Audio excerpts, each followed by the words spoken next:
Begin with what is a painful reality for salaried Kenyans after the Court of Appeal lifted suspension orders on the controversial Finance Act 2023. The government has backdated the mandatory contribution towards the housing levy, which means your payslip will be punctured further by a double deduction of the 1.5% housing levy. Seth Olale now reports. In less than a month, the payslip will shrink further as the government effects the mandatory 1.5% monthly housing levy, and it will be a double deduction backdated to July. This is the one which brought in the National Housing Development Fund.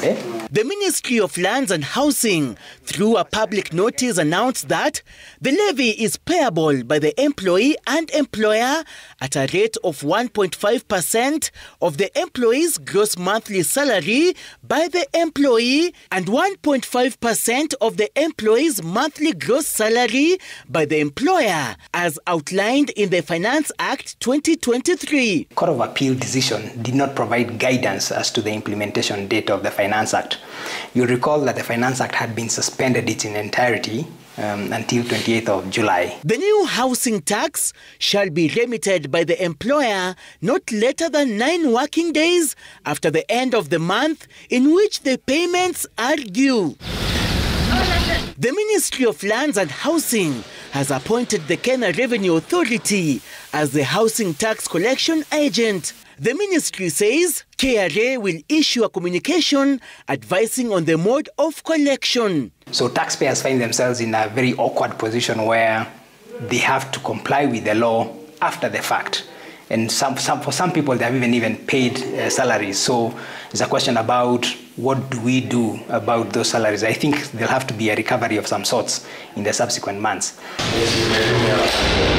With the backdating of the contributions, employees will have their August pay reduced by 3% as employees move to implement the statutory deductions. Yeah, then now this is the public notice. An employee earning a monthly gross pay of 50,000 shillings will lose 1,500 at the end of the month of August to the housing levy alone. Those earning 100,000 shillings will part with 3,000 shillings for the months of July and August, while those earning a monthly gross salary of 200,000 shillings will lose a total of 6,000 shillings to cover the 2 months. We've got to be very careful about breaching the 1/3 take-home rule for employees. So there's going to be a bit of pain for employees at the end of August as employers seek to recover the amounts that ought to have been deducted from the July payroll.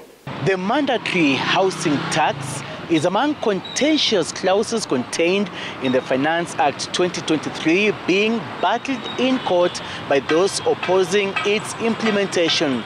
The government, however, says that it is using the newly introduced taxes to build affordable houses for low-income earners.